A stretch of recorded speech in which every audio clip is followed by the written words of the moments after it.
Genomic Medicine Centre, it actually isn't just a centre as people would, it's a virtual centre. And our role is to recruit patients into the 100,000 Genome Project. That's the main aim. So we're bringing together all of our cancer clinicians and our rare disease clinicians, because those are the areas we're going to be recruiting patients from. We're using our laboratories to be able to process those samples. We're sending those samples to a Department of Health company called Genomics England that are going to do the sequencing, which is going to provide us with so much more information than we've ever had. And we're able to do this because of the advances in computers and the advances in technology that we use in the laboratory. So a Genomic Medicine Centre encompasses being able to do all of that and then get those really specific results back about our patients and be able to interpret them in a way that our clinicians and our patients will understand, and provide our patients with a real understanding about their disease, what's underpinning it, what biology underpins it, and how we might be able to treat it. And if we don't have something to treat it at this time, then how we'll use that information to develop a bespoke treatment. I think it will create an appetite in the public for this kind of testing of their future proofing about their health and their family's health. I think it'll create an appetite in the workforce to work more creatively, thinking about people's futures, about thinking about what might happen to them rather than just concentrate on what does happen to them.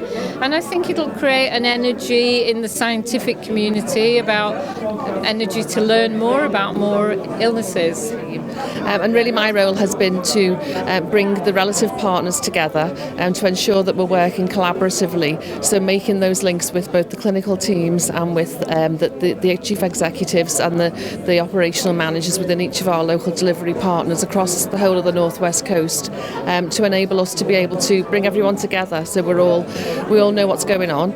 We all have signed up to the same principles and the values for the project, and ultimately that the patients can benefit, so that all of our population can benefit from the outcomes of the project overall.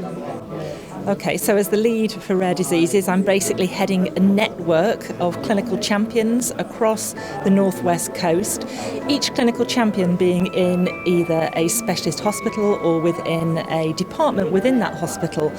And those individuals themselves are responsible for getting the recruitment of the patients that we need for the 100,000 Genome Project. So really, it's just heading up a broad network of clinicians who are involved with the project and involved with recruiting patients.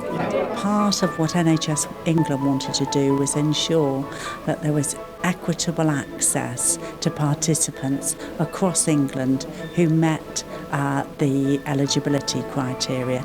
And by eligible patients across England, I mean those that are under the care of NHS organisations, and particularly, for example, up here in the North West Coast. So firstly, it's about access for participants.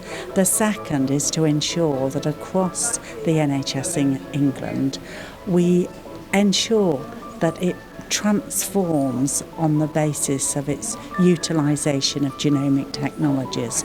But in this context, it's how they utilise the outcome of whole genome sequencing in participants with rare disease and cancer, matched with their clinical data to provide a phenotypic profile for an individual patient, matched with potential changes that might be evident in their genetic code, so that they can have better treatment, better care, and better understanding of what underlies the disease that they have.